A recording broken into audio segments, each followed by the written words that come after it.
মানুষ বরাবর চায় সম্পর্ককে নিজের মনের মতো করে গড়তে, কিন্তু পরস্পর একে অপরের মনের মতো হতে চায় না, আর সেখান থেকেই শুরু হয় দূরত্বের গল্প। আমার কাছে সম্পর্ক বা ভালোবাসা মানে এক প্রকার চুক্তি, যেখানে দুজন মানুষ একে অপরকে ভালো রাখার অঙ্গীকারে বাঁধা থাকে।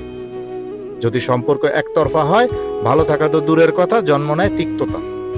যখন পরস্পরের মধ্যে যত্ন, টান আর গুরুত্ব হারিয়ে যায়, তখন সম্পর্ক নামক বন্ধনও ফিকে হয়ে যায়। ভালো থাকা যেখানে নেই, মানুষ সেখান থেকে ধীরে ধীরে সরে আসে, এবং যত ভালোবাসা থাকুক না কেন, অসুখী সম্পর্ক কেউ চিরকাল ধরে রাখতে চায় না। সম্পর্ক তখনই সত্যিকারের অর্থে মনের মতো হয়, যখন দুজনই একে অপরের প্রতি সমানভাবে যত্নবান ও সহানুভূতিশীল হয়। পরস্পরের চাওয়া পাওয়া, পছন্দ অপছন্দের প্রতি শ্রদ্ধা দেখিয়ে যারা একসাথে ভালো থাকার চেষ্টা করে, তারা সম্পর্কের আসল সুখ খুঁজে পায়। কোনো ভনিতা নয়, কোনো ছলনা নয়, শুধু আন্তরিকতা আর যত্নই পারে সম্পর্ককে টিকিয়ে রাখতে।